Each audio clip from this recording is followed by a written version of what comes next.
weren't aware, I did get on the road today. It's January 1st, and I'm trying to make at least between Salem and Eugene. Talk to y'all soon. Well, hi everybody, Kathy here, and I want to do a quick update. I did get on the road, yay me. I have had lots of mishaps this last week or so. First thing was the hot water tank. It was a real easy fix though, so that's fixed now and working. It was just a reset button. Not sure if I mentioned that to you yet or not, but then the next thing 2 days later was the fresh water tank started leaking, and leaking quite a bit, like a lot. The carpets, even in the cab of the motorhome, was soppy wet, and I don't have a lot of carpet in here, but I do have it in the cab, and I have it underneath the jackknife sofa, and that's where the fresh water tank is. So it kind of sucked. I was able to find someone to fix it, a mobile RV repair person called Anywhere RV Repair out of Sequim, Washington. If anybody is out that way and needs help with like that, RV stuff, and you can't get in, because I couldn't get into my normal people because it was number one, short notice, number two, the holidays, so forget that. Then I just made it to my first night's destination, which is just at a truck stop, a Love's truck stop. And so and I'm pulling the Jeep. That's what I was going to tell you. I decided to go ahead and tow the Jeep this time, even though part of me was kind of against it, because I knew that I have a lot on my plate this time for a first really long trip, and I didn't want to add to that, being overwhelmed. And I didn't want to add that more stress to myself. And my wrist is really, really sore today, and I know part of it's from driving and the other part of it's from putting that hitch on, hooking everything up. Well, anyway, so I get to the truck stop where I'm going to spend the night, and went inside to and ask permission and stuff first, and they told me where I could park, which was really great. But then I went into the Jeep because I needed to secure the Jeep. In my Jeep, you cannot lock the doors with a key fob or with a key. Oh no, you can lock it with a key from the outside. You can't lock it from the inside whatsoever.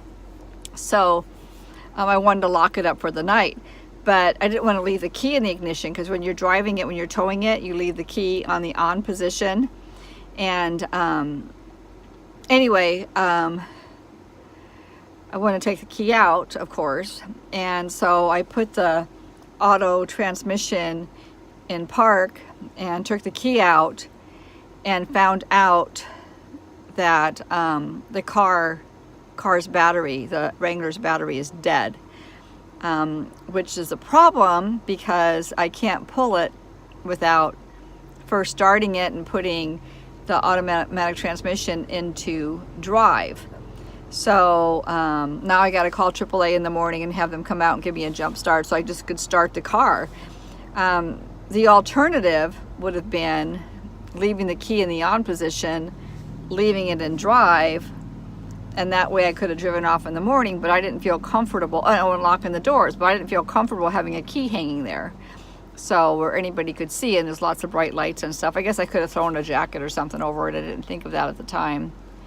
So I'm kind of bummed about that. I called AAA tonight, and I told them my circumstances, and they said, well, with a jump start, they're going to want you to drive it for at least 45 minutes straight. And I guess I could let it idle for 45 minutes straight, but the thing is, it's probably going to be dead when I get to my destination tomorrow. So someone said I need to disconnect the battery, at least one of the bars, or where the battery thing hooks up. Somebody else said maybe you knew where the fuse was, and I don't know where the fuse is. So, but I guess you can install some kind of fuse switch where you can turn it on and off as needed. So anyway, how about this? I am a mess today. I planned on getting out of getting out of town by like 10, and it was 12:30, so I didn't get too far. I drove about 4.5 hours though, so not too bad. Tomorrow I'm going to be heading out pretty early in the morning. I want to get across the Siskiyous. The Siskiyous are supposed to be pretty good to cross the next 2 days. That's Wednesday and Thursday. Now it's I-5, so you know it's going to be fine, I'm sure, at some time. But I don't want to run into any systems or, you know, weather systems, or run into any ice and that type of stuff. And so I'm planning on crossing the Siskiyous tomorrow, and I'm hoping to be south of Redding sometime, you know, late tomorrow. And I want to get out of here really early, so I'm going to call AAA probably before dark, or before it gets light, and right before it gets light, so they're here, you know, right when it gets light, so I can maybe get out of here pretty early. And because I've got here before, you know, around dark, I'm here from like what, 4:30, 5 o'clock, and so it's, of course it's dark, but I've got nothing to do really. I don't have electricity. I've got my phone and my tablet and all that good stuff, but I'm probably just going to go to bed, since last night was New Year's Eve and I was up pretty late anyway. And I am going to the RTR, and so far so good. First day down, and a few more to go.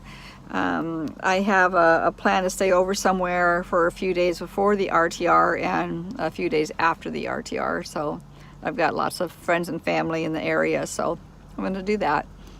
Anyway, I hope to get this up and posted tomorrow. And you all take care, and I'll talk to you next time. Bye.